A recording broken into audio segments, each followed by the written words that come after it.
സാറിന്റെ പ്രീവിയസ് ചിത്രങ്ങൾ കാണുക ഒരെണ്ണം പോലീസ് സ്റ്റേഷൻ, ഒരെണ്ണം കോളേജ് ബേസ്ഡ്, പിന്നെ കുങ്ഫു, ഇപ്പൊ സ്പാ.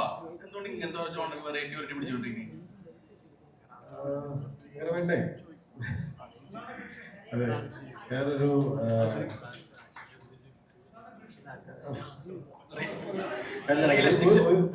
നമ്മള് ഒരു സിനിമ ചെയ്യുമ്പോൾ ആ സിനിമ ചെയ്യാനുള്ള സാധ്യതകൾ, അതിന്റെ കഥാപാത്രങ്ങൾ ഏതൊക്കെ കഥാപാത്രങ്ങൾ വരാം, അതിന്റെ കോൺഫ്ലിക്റ്റ് ഉണ്ടാകാനുള്ള സാധ്യത, ഈ കഥയുടെ ഗ്രോത്ത് എങ്ങനെ പോകാൻ സാധ്യതയുണ്ട്, ആ കഥാ പശ്ചാത്തലം ഇൻട്രസ്റ്റിംഗ് ആണോ, ഇൻട്രസ്റ്റിംഗ് ആയിട്ടുള്ള സീൻസ് വരാൻ സാധ്യതയുണ്ടോ, ഇൻട്രസ്റ്റിംഗ് ആയിട്ടുള്ള സീക്വൻസസ് വരാൻ സാധ്യത, അങ്ങനെ പല കാര്യങ്ങളും. പിന്നെ ഇത് ആളുകൾ എന്തിനു കാണണം, ആളുകൾ കാണുമ്പോൾ ആളുകൾക്ക് രസിക്കാൻ സാധ്യതയുണ്ടോ, ഇതിനകത്ത് എന്തെങ്കിലും പുതിയതായിട്ടുണ്ടോ, അങ്ങനെ ഒരുപാട് ഘടകങ്ങൾ ആലോചിച്ചിട്ടായിരിക്കും നമ്മൾ സിനിമ ചെയ്യുക. അപ്പോൾ ഇങ്ങനെ ഒരു സാധനം വന്നിട്ടുണ്ടോ, ഇങ്ങനെ കഥ വന്നിട്ടുണ്ടോ.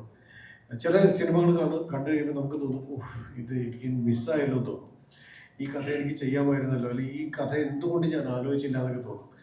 അങ്ങനെ വരാറുണ്ട്. അങ്ങനെ എനിക്ക് മിസ്സായിട്ടുള്ള തോന്നിയിട്ട് ഇത് എനിക്ക് ചെയ്യാൻ പറ്റിയില്ലല്ലോ എന്ന് തോന്നിയിട്ടുള്ള കഥകളുണ്ട്.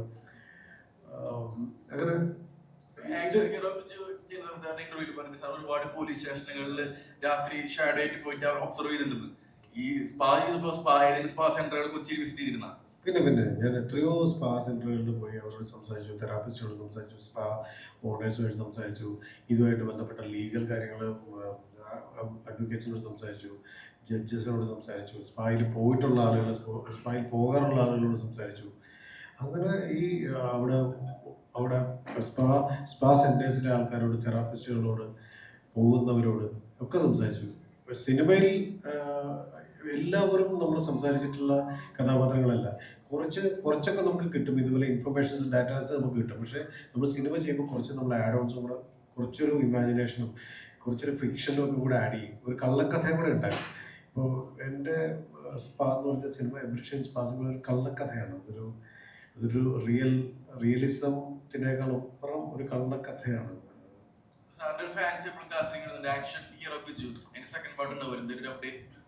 ആക്ഷൻ ഹീറോ ബിജൂസ് 2 ഞാൻ ഷൂട്ട് തുടങ്ങിയതാണ്. അതിനുശേഷം ദൗർഭാഗ്യകരമായ ചില സംഭവങ്ങൾ, വളരെ ഇന്റേണൽ ആയിട്ടുള്ള, വളരെ പേഴ്സണൽ ആയിട്ടുള്ള ചില കാരണങ്ങളാൽ സിനിമയുടെ ഷൂട്ട് നിലച്ചു. പിന്നീട് അത് തുടരാൻ പറ്റിയിട്ടില്ല. അതിൻ്റെ വിധി വരുന്ന പോലെ വരട്ടെ. അതിൻ്റെ സ്ക്രിപ്റ്റ് പൂർത്തിയായതാണ്. നല്ല ഇൻട്രസ്റ്റിംഗ് ആയിട്ടുള്ള സ്ക്രിപ്റ്റാണ്. അത് ഞാൻ ചെയ്യാൻ ആഗ്രഹിച്ചിട്ടുള്ള ഒരു സിനിമയാണ്. അത് ദൈവം അനുഗ്രഹിച്ചാൽ അത് വേണ്ട. അയ്യോ, ഉണ്ടോ, ചിലപ്പോൾ ചെയ്താലോ. ഇപ്പോൾ വേണ്ട.